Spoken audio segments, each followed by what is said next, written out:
முதல் வாசகம். திருத்துதர் பணிகள் நூலிலிருந்து வாசகம். அதிகாரம் 8. இறை வசனங்கள் 1-8 முடிய. ஸ்தேவானை கொலை செய்வதற்கு சவுலும் உடன்பட்டிருந்தார். அந்நாட்களில் எருசலேம் திருச்சபை பெரும் இன்னலுக்குள்ளாகியது. திருத்தூதர்களைத் தவிர மற்ற அனைவரும் யூதேயா சமாரியாவின் நாட்டுப்புறமெங்கும் சிதறடிக்கப்பட்டு போயினர். இறைப்பற்றுள்ள மக்கள் ஸ்தேவானை அடக்கம் செய்து அவருக்காக பெரிதும் துக்கம் கொண்டாடினார்கள். சவுல் வீடு வீடாய் நுழைந்து ஆண்களையும் பெண்களையும் இழுத்து கொண்டு போய் அவர்களை சிறையில் அடைக்கச் செய்தார். இவ்வாறு அவர் திருச்சபையை அழித்து வந்தார். சிதறுண்ட மக்கள் தாங்கள் சென்ற இடமெல்லாம் நற்செய்தியை அறிவித்து வந்தார்கள்.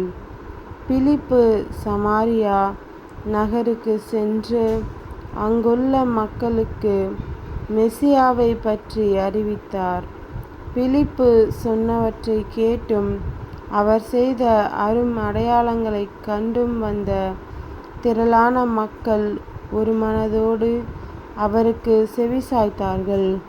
ஏனெனில் பலரை பிடித்திருந்த தீய ஆவிகள் உரத்த குரலுடன் கூச்சலிட்டு கொண்டே அவர்களிடமிருந்து வெளியேறின.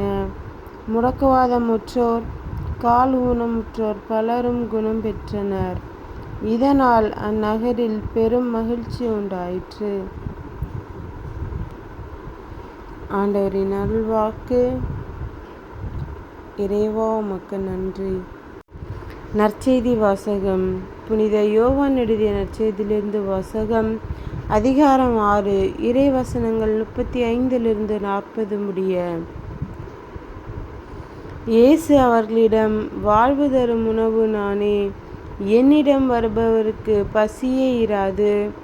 என்னிடம் நம்பிக்கை கொண்டிருப்பவருக்கு என்றுமே தாகம் இராது. ஆனால் நான் உங்களுக்கு சொன்னவாறே நீங்கள் என்னை கண்டிருந்தும் நம்பவில்லை. தந்தை என்னிடம் ஒப்படைக்கும் அனைவரும் என்னிடம் வந்து சேருவர்.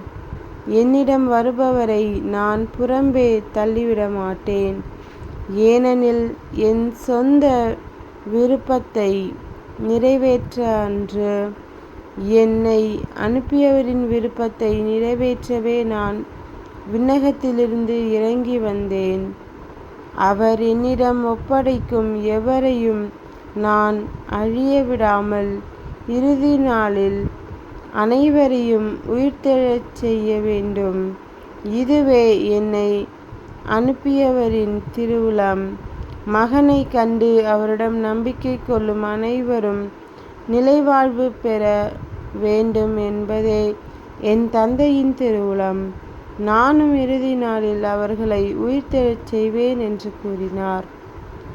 கிறிஸ்துவின் நற்செய்தி. கிறிஸ்துவே உமக்கு புகழ்.